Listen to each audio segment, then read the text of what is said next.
Olá, gente. Professor Marcos Dominici aqui, professor de arte, e a gente vai falar hoje sobre barroco, e a gente vai dividir essa aula em dois pedaços. Barroco italiano, a primeira parte, e o barroco não italiano, porque aí dá tempo da gente aprofundar e conhecer um pouco mais sobre alguns artistas e esse movimento que é extremamente importante para a história da arte, inclusive para o Brasil, porque nós temos uma aula sobre o barroco brasileiro. Pesquise na plataforma Gonçalves Dias, assista nossas aulas no canal da TV Educação, né? O que é o barroco? Para a gente entrar no barroco em si, no assunto, a gente tem que entender o contexto histórico e político social que aconteceu na época. Origens, a Contra-Reforma. Lembram de Martim Lutero, que ele pega e racha a igreja cristã em duas metades, católicos de um lado, protestantes do outro? Pois é. Nessa história do racha, vem a Contra-Reforma, que é justamente uma estratégia da igreja de tentar trazer novamente fiéis que ficaram díspares nesse rachamento aí que aconteceu, que é paralelo ao Renascimento.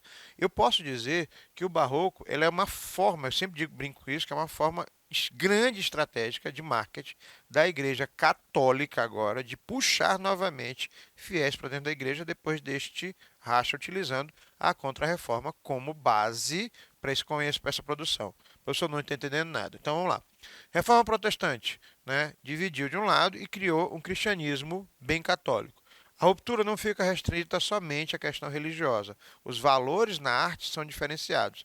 Quem estava do lado religioso católico começa a produzir para o maior mecenas, que ainda é a igreja, e uma grande parte de imagens religiosas católicas agora são bem marcadas. E quem foi para o lado que não era mais católico, né, que virou protestante, acabou criando literalmente uma nova elite pensante para aquele período, com novas necessidades. Ou seja, tem o barroco católico e o barroco protestante.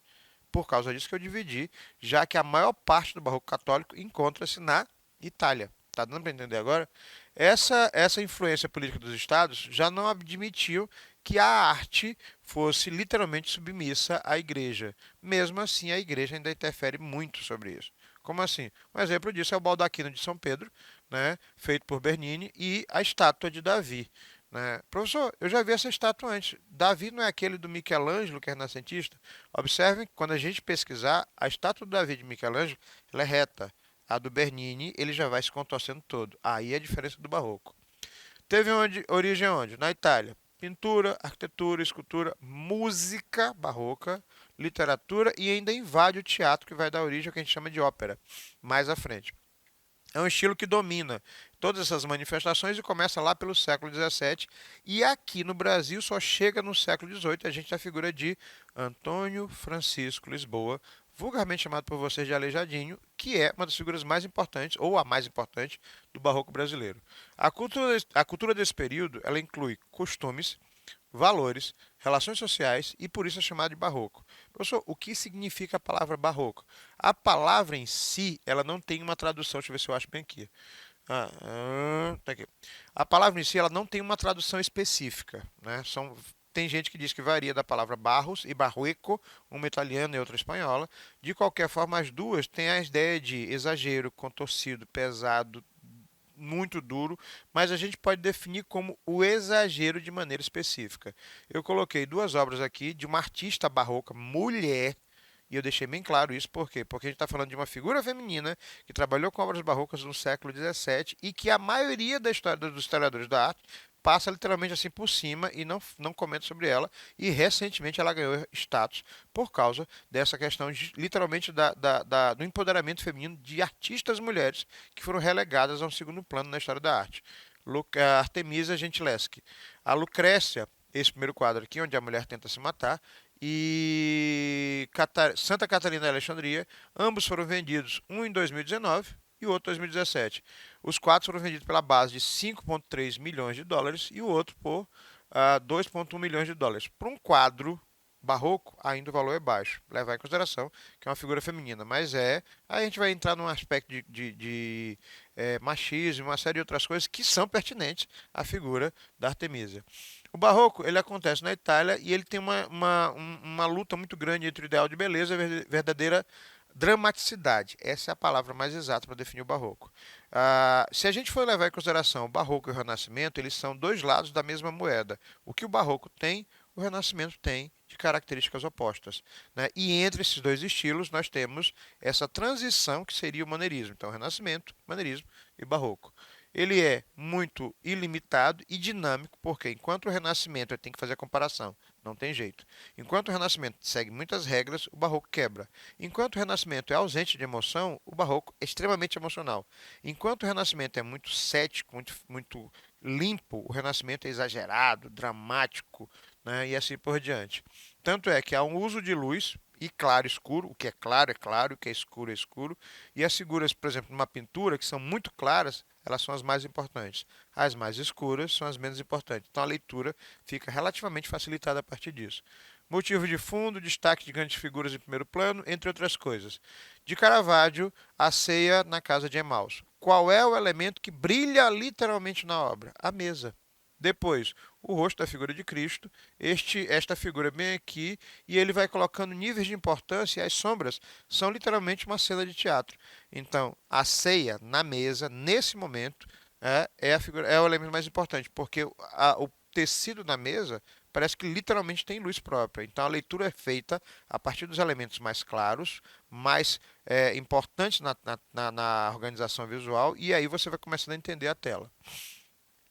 Estilo que ultrapassa diversos países e culturas, tanto é que chegou ao Brasil, mas não foi o único lugar, não. O barroco se expandiu pelo mundo inteiro, para você ter uma noção.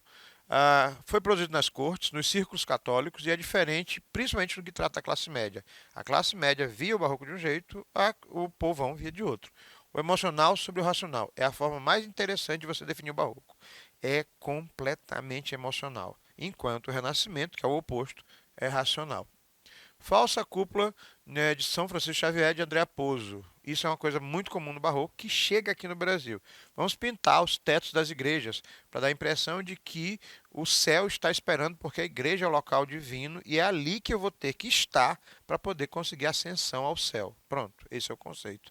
Então eu vou pintar porque o povo é literalmente ignorante e vai saber que ali o céu está me esperando para ir para junto de Deus. O conceito é a igreja.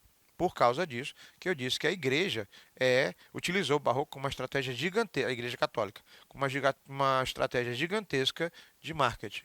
Característica do estilo: efeitos decorativos e visuais, contracurvas, colunas retorcidas, por isso exageradas, mistura de arquitetura, escultura, muito efeito de luz e sombra, pintura com efeitos ilusionistas, aquela que eu mostrei antes para vocês, a impressão de que a gente está vendo o céu, aparência de profundidade, muito exagerado, detalhe, detalhe, detalhe, detalhe, dualismo, contradições, uma obscuridade para criar esse efeito dramático, teatral, de a pessoa entrar e olhar uma igreja barroca e dizer, oh, pois é, aqui no Brasil acontece isso. Aqui em São Luís nós temos igrejas que têm características do final do barroco brasileiro e são exageradamente chamativas e belas, né?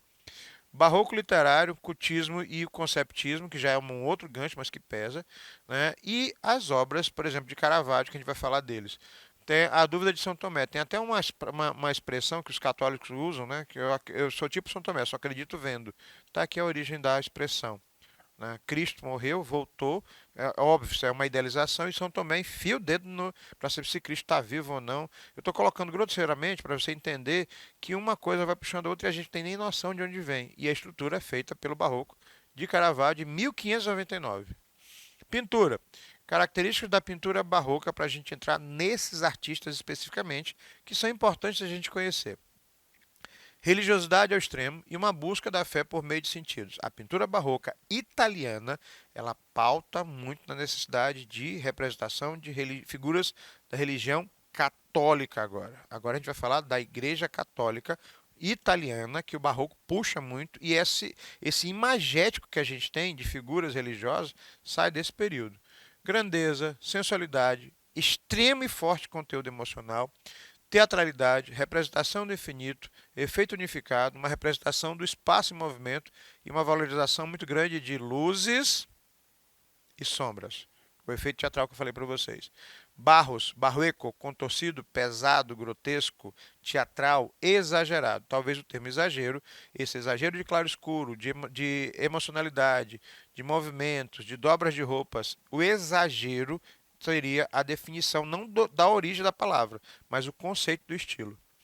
Vocação de São Mateus, de Caravaggio. Né? Caravaggio era chamado de pintor não é I, Lu com L no início, luminista, porque ele criava essas luzes falsas e criava efeitos literalmente teatrais para chamar a atenção do observador, como se estivesse num espetáculo de teatro com luzes, né, falsas. A escultura, não diferente da pintura, a escultura ela traz uma onipresença de dinamismo e combina violência, drama, arquitetura, e a obra da escultura barroca ela está ligada diretamente ao fator religioso e às igrejas em si. Então, quase todas as esculturas barrocas italianas são produzidas para dentro de igrejas, porque as temáticas são religiosas. Né? Sistematização, as linhas horizontais na estátua, retas, mas a estátua toda não é reta, ela vai se contorcendo toda. Né? E a igreja incentiva artistas a cenas religiosas dramáticas. Exemplo, né? Deixa eu pegar uma escultura bem aqui. Vamos voltar, a gente acha a escultura já já. Narciso e Baco de Caravaggio. Ó, aquilo que eu falei para vocês, o fundo completamente escuro e um efeito teatral. Baco, nesse caso, que é o deus do vinho, o deus da festa, deus das orgias, né, é uma figura ambígua. O rosto é feminino, as mãos são femininas, mas o corpo é masculino, né, que é a figura, a imagem de Caravaggio sobre Baco, que é uma divindade romana. A arquitetura exagerada, irregular e muito sofisticada. Quanto mais sofisticada, mais barroca ela era. Então, enquanto o Renascimento é mais limpo, a arquitetura do Barroco é mais ondulada, exagerada e traz cenas realistas. A pintura e a escultura estão literalmente ligadas a essa construção. Sejam igrejas, sejam mosteiros, sejam prédios. A maioria das construções barrocas são igrejas. Formas de espaços ovais, murais nos tetos, aquilo que eu falei para vocês, abóbadas extremamente exageradas. Professor, eu já vi essa palavra. Abóbada é aquele teto arredondado. Fachadas que remetem à sensação de movimentos, igrejas, palácios, catedrais, paróquias, edifícios monásticos. Quase tudo religioso. Ou seja, a pintura barroca é religiosa, a escultura barroca é religiosa, a arquitetura barroca é religiosa, tanto na Europa quanto aqui no Brasil. Vista panorâmica da Praça de São Pedro, feita pelo italiano Bernini. Né? Bernini é uma das figuras mais importantes do barroco italiano. Ele não fez a igreja, ele fez a praça. Né? Tem até um filme romano chamado Gladiador, que ele começa com isso aqui. Eu disse assim, tá certinho o efeito histórico. Botaram uma estrutura que foi construída no século XVII na Roma Antiga. Tudo a ver, nada a ver. Vamos falar dos artistas. Michelangelo Merisi da Caravaggio. Atenção, o professor Michelangelo não é aquele do Renascimento? Michelangelo é um nome comum, como João, Leonardo, Marcelo, Marcos. Né? Então tinha muitos Michelangelo. Merisi, sobrenome dele. Caravaggio, a cidade onde ele nasceu. Resultado, ele ficou conhecido pelo nome de Caravaggio, de onde ele veio. Então, Caravaggio foi o pintor que mais refletiu o barroco intenso e turbulento, porque a vida dele foi complicada. Pesquisa, o caboclo era doido da cabeça. Cenas religiosas com violência e crueldade, muita violência e crueldade, claro escuro e o mestre do iluminismo. A arte religiosa é aquilo que eu falei para vocês. Só Davi segurando a cabeça de Golias tem uns 4 ou 5 quadros dele. E não é o único. E os artistas que ele ensinou, inclusive Artemisa, que eu vou falar para vocês, trabalham na mesma linha. Gente, tá aqui Davi com a cabeça de Golias decepada, aquele da Bíblia que vocês conhecem. Né? E é uma coisa grotesca, violenta. E são cenas muito fortes. E ele adora essa temática. Andrea Pozzo, um pintor italiano que foi talvez o precursor de pintar céu no teto das igrejas. Aquela história de você chegar e olhar para cima e tá, oh, é isso. Temática religiosa, versatilidade nos trabalhos, afrescos. Professor, eu não lembro o que é afresco. Afresco é uma pintura que você faz em cima de uma superfície de gesso úmida. O gesso é colocado, reveste. Antes do gesso secar, ele vai absorvendo a tinta. Uma pintura feita em uma superfície úmida, uma pintura feita em uma superfície fresca, uma pintura a fresco. A arquitetura projetou igrejas e altares, sua obra está relacionada diretamente com a Contra-Reforma. Por quê? Gente, olha isso aqui. Ó. Na hora que você olha um teto desse, né, que é o teto da igreja de São Inácio, né, de Andrea Pozzo, não tem como você não olhar para cima. O objetivo é você olhar para cima. Por quê? Porque é para chamar atenção. Lembram que eu falei para vocês da estratégia de marketing que a Igreja Católica utilizou? O barroco é isso na Europa. E não é muito diferente se a gente levar de maneira geral aqui no Brasil, quando você fala de Antônio Francisco Lisboa, vulgarmente chamado de Aleijadinho, e as obras que ele fez. Gian Lorenzo Bernini, ou só Bernini, né? Escultor, arquiteto italiano que usou elementos decorativos com excessiva criatividade. Realismo impressionante, forte expressão, detalhes, expressões faciais, valorização dos espaços próximos às esculturas. O espaço faz parte da escultura, temática cristã, a ideia de movimento e uma, digamos assim, intenção de sensualidade colocada na obra que, quando se perguntava a ele, ele dizia que estava na cabeça e nos olhos de quem via. Exemplo, esta de Santa Teresa. O rosto da santa mostra o título da obra, que ao mesmo tempo chama-se Dor e Prazer Quase Sexual. E aí ele coloca essa santa quando um anjo pega a flecha e vai direto ao coração dela, mas as interpretações são inúmeras, né? Porque o próprio título da obra deixa isso. Quando ele coloca, por exemplo, Apolo e Daphne, a sensualidade dos corpos para aquele período é gigantesca. Mas se alguém perguntasse, ele dizia que isso estava nos olhos de quem via. Ou seja, a dualidade do barroco. O que eu quero fazer e o que a igreja não me permite. O que eu sinto, mas eu não posso falar. A arte, nesse período, é basicamente isso. O barroco também é um processo de dualidade do artista. Francesco Castello Borromini, um dos maiores artistas barrocos italianos, principalmente no que tange à arquitetura. Ordens religiosas, arte do movimento, desproporção, cenografia e um exagero de fantasias e formas. A técnica atormentada, ansiosa, como ele mesmo, ou seja, a arquitetura nesse caso, ela ganha um aspecto emocional a partir da vida do próprio artista. Dinâmica, prédio dramático. Prédio dramático, como assim, professor? Vamos lá. Gente, a impressão que tem é que o prédio está se curvando todinho. Né? Ele não é reto, ele é todo curvo, ele é todo ondulado. Então, mais exagerado que isso é impossível. Quer dizer, tem, mas o Borromini é um dos experts nisso. Artemisia Gentileschi. Esse aqui eu quero dar um parênteses bem grande. Por quê? Porque é uma das poucas figuras femininas que a história da arte conta pela resistência. E a história dela é complicada. Pintora italiana bem-sucedida em uma época que as mulheres não eram aceitas na arte ou por patronos. Ela foi a primeira mulher a fazer parte da Academia de Belas Artes de Florença, coisa que não acontecia. Professor, não tinha mulheres que soubessem pintar? Tinham, é óbvio que tinham. Mas elas serem aceitas e respeitadas era mais complicado ainda. O que ela pintava? Heroínas bíblicas, tipo a Esther, Susana, Judite, temas populares com ela mesma como papel principal, mostrando ao mesmo tempo vulnerabilidade e força. Por quê? Todos os artistas, homens da época, utilizavam modelos masculinos e femininos nus, homens e mulheres nus, na frente para que eles pudessem aprender a desenhar anatomia. Isso era normal, até hoje é normal. Quem era a única pessoa que não podia ter homens e mulheres nus na frente? Artemisia. Resultado da situação, ela passa a pintar ela mesma nas obras. Estupro, humilhação, entre outras situações. Estupro, como assim? Ela casou com um cara chamado Agostinho Tassi, né? E aí, o casamento não deu certo e chegaram ao divórcio. Mesmo assim, ela passou por humilhação, provou que estava sendo estuprada, e essa situação de humilhação por ser mulher acaba afetando diretamente a obra dela. E o mais absurdo de tudo é que ele foi condenado a 5 anos de prisão ou por um exílio perpétuo de Roma. Como era homem, e no século XVII a coisa ficou dito pelo não dito. Por quê? Porque era uma mulher criando uma polêmica que para a época era complicada. Foi aluna de Caravaggio e ela se vingou dessa situação toda pessoal através dos quadros. Como assim, professor? Bom, esse quadro é da Artemisia, Judite Holofernes, decepando a cabeça de Holofernes, é isso. Né? E aí, a mesma obra, uma releitura de uma obra de Caravaggio que eu já falei para vocês que é extremamente violenta. E não é a única. As obras que eu mostrei de Artemisia mostram ela tentando se matar, né? Pedidos literalmente de desespero na obra, e é uma forma de expressão extremamente pesada. Pesquisem mais, vale bastante a pena conhecer sobre o trabalho dela. Né? Annibale Carracci. O Carracci é um pintor, né, que trabalhava com gravuras. O que são gravuras? Esse desenho é bico de pena, né, onde a imprensa já existia e ele trabalha com muitas dessas relações. Duas crianças provocando um gato. Ele trabalha com realismo intenso. assim como o Pietro da Cortona, né, que combina o ilusionismo pictórico, que são artistas que são importantes para o barroco, mas que são menos conhecidos. Por quê? Porque nós temos um boom assim de artistas mais chamativos.